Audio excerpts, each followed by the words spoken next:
తెలంగాణ అసెంబ్లీలో బడ్జెట్పై చర్చ సందర్భంగా హరీష్ రావు కోమటిరెడ్డి వెంకటరెడ్డి మధ్య మాటల యుద్ధం జరిగింది. మంత్రి కోమటిరెడ్డి హాఫ్ నాలెడ్జ్తో మాట్లాడుతున్నారన్నారు మాజీ మంత్రి హరీష్ రావు. డబ్బులిచ్చి టీపీసీసీ తెచ్చుకున్నారని గతంలో అనలేదా అంటూ ప్రశ్నించారు. దీనిపై స్పందించిన కోమటిరెడ్డి వెంకటరెడ్డి అసలు హరీష్ రావుకు నాలెడ్జే లేదన్నారు.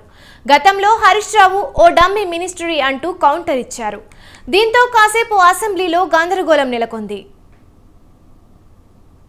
ఘాటుగా సమాధానం చెప్పగలుగుతా, కానీ నా బాధ ఏంటంటే ఇట్ విల్ డీవియేట్.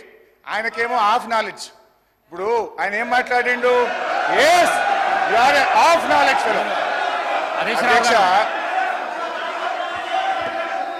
రావు గారు ఐ విల్ టెల్ ఆ మాటను విరమించుకోండి. ఓకే, మీకు ఇబ్బంది ఉంటే తొలగించండి, నాకు అభ్యంతరం లేదు. రైట్ అధ్యక్ష, ఆ పదాన్ని తొలగించండి. సార్ ఆయనకు వారికి హాఫ్ నాలెడ్జ్ కాదు సార్, ఆకారం పెరిగింది తప్పి అసలు నాలెడ్జే లేదని. ఆకారం పెరిగింది, ఆయన నాలెడ్జ్ ఎక్కడ సార్? ఆయన ఒక డమ్మీ మినిస్టర్, ఆయన డమ్మీ అల్లుడు.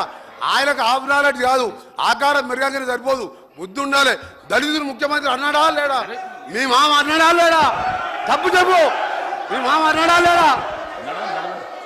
ఇదే కోమటిరెడ్డి వెంకటరెడ్డి గారు 50 కోట్లకు పిసిసి అధ్యక్ష పదవి కొనుక్కున్నారు రేవంత్ రెడ్డి గారని ఈయనే చెప్పింది కదా సార్.